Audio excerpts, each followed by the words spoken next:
Here's a big question. Do you know what to do? Since 2000, we have had numerous active shooter situations in this country. According to the FBI, since 2000 till 2015, we've had 160. And right now, us as a nation, we are averaging 11.4 active shooter situations all throughout this country. So do you know what to do? Do you know what to do if you find yourself in that situation? Here's a little bit of information for you.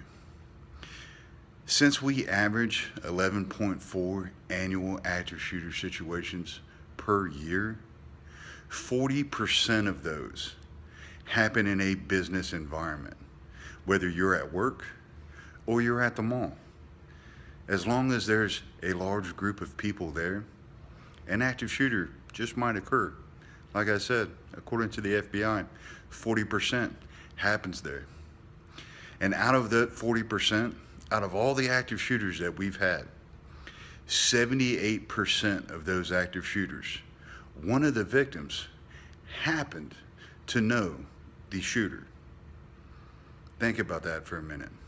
Whether you're at work or the couple sitting next to you in the restaurant that you always go to, somebody knows the shooter. And within that percentage, 41% of those people that knew the shooter, that had a relationship with the shooter, it was a professional relationship. Whether it was a loved one, a friend, a family member, 41% of them happened to work with him. It was a coworker. So what do you do? Take the bravado out of it. Take the ego out of it. What do you do in an active shooter? DOD and DHS started putting out a new active shooter training. And I think it's important for everybody to know, considering I teach it here at work and nobody here even knew what to do. And it's simple. Just remember these three things: run, hide, and fight. Out of all the active shooters that we've had, the ones that don't make the news, y'all remember the last one? The San Bernardino Elementary School shooter, where it was an estranged husband that went into the school looking for his estranged wife, killed her and killed himself. That was an active shooter situation. So what do you do? What would your kids do? What would your husband or wife or family member or friend, what would you do? Again, it's simple. Run, hide, fight. Run. Know where you're going. Have a primary spot. Have a secondary route. Out of all the places that you go to, do you know where your emergency exits are at in your office building? The neighborhood Walmart that you go to, do you know where the fire exits are at? Look for these things, because that would be your first place to go run to. Parents, you're with your kids. Grab your child by the wrist and run. It's pretty simple. Hide. If you're in an office situation, and you can't run, find a spot to hide. Look for a room where the door opens up into the room and not into the common area where the shooter might be.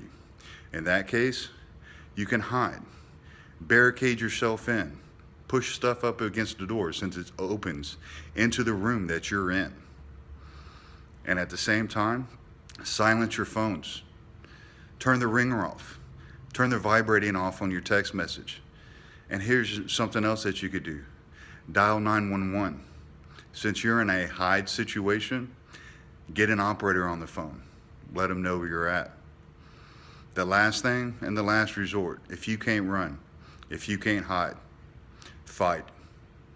We know that this works. The shooting incident that happened in the Carolinas, where the shooter went to the strip mall and went into the Marine Corps recruiting station. They fought. They scraped everything off their table. They were throwing staplers, mice, keyboards at the shooter, and it caused him to leave the area and go to another location. If you can't run, if you can't hide, you got to fight.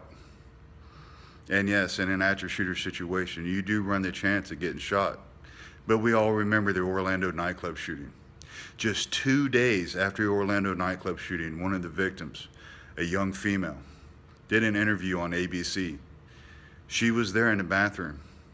The shooter of the Orlando nightclub, the Pulse Club shooting, shot her point blank 6 times. 2 days later, she was doing an interview. We've done great things with medical technology, so you'll survive. But those are 3 things that the Department of Defense and Department of Homeland Security and a lot of law enforcement agencies in your area are starting to teach. And now you know. You run, you hide, or you fight. Those things will help you survive an active shooter situation. If you like this video, share it. I'm starting back up my YouTube. Explore my channel. Look at the videos that I've done 2 years ago. See how right I was. Check out the video where I was taking on the city council. Share them. Leave me comments. Give me a thumbs up if you think this is great information, as I can help support me. I got a link to military tees that I make on the side. Check them out. Buy one. Help me out. Help me get my videos back up and my YouTube channel back up and running so I can provide more information to all y'all out there. And it's just as simple. Copy the link, paste it on your Facebook, and share it with others. Run, hide, fight. Be safe out there.